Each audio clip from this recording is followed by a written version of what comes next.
बिस्मिल्लाहिर्रहमानिर्रहीम। अस्सलाम वालेकुम व्यूवर्स, आप देख रहे हैं वॉच ट्रेंड और मैं हूं आपकी मेज़बान। आज की वीडियो में मैं शेयर करूंगी सबा की कहानी, रियल स्टोरी, लास्ट एपिसोड। लेकिन इसे जानने से पहले जल्दी से मेरा चैनल सब्सक्राइब करें, लाइक करें, शेयर करें और प्यारे प्यारे कमेंट भी करें।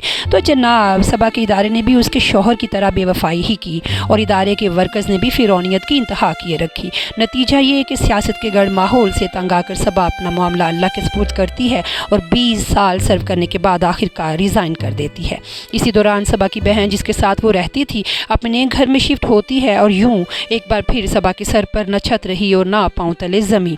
लेकिन उसने हिम्मत न हारी। उसे अल्लाह की ज़ात पर पुख्ता यकीन था कि रिज़्क और इज़्ज़त का मालिक सिर्फ वही ज़ात है। वो पत्थर में कीड़े को पालता है तो उसे भी ज़रूर देगा। सबा उसी शहर में अपनी छोटी बहन के यहाँ शिफ्ट होती है और एक दूसरी कंपनी में जॉब करती है। सबा की ज़हीन बेटी निकली और काबिल भी। एक मशहूर यूनिवर्सिटी से आला तालीम की डिग्री नुमाया पोजीशन से हासिल करके उसकी बेटी ने एक मल्टीनेशनल कंपनी में जॉब हासिल कर ली। कंपनी ने उसकी कारकर्दगी से खुश होकर उसकी प्रमोशन कर दी और उसे यूरोप भेज दिया।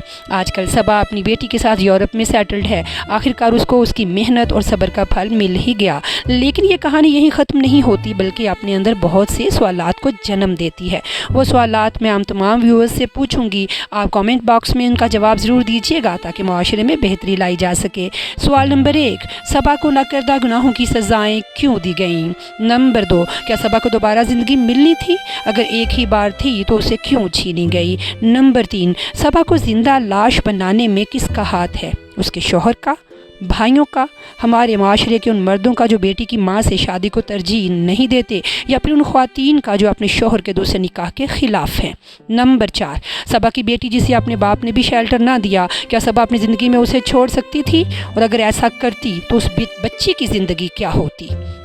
मैं आखिर में तमाम व्यूअर्स से यही कहूँगी कि हमारे इर्द गिर्द ऐसी कई सबाएँ मौजूद हैं। खुदारा उन्हें आइडेंटिफाई करें, इन मजबूत किरदार की ख्वातीन को सहारा दें और अपने मनसब इंसानियत को पहचानें। अगर सबा बेरा रवि का शिकार हो जाती तो रोज़ क़यामत उसका ज़िम्मा हम सब पर आयद होता।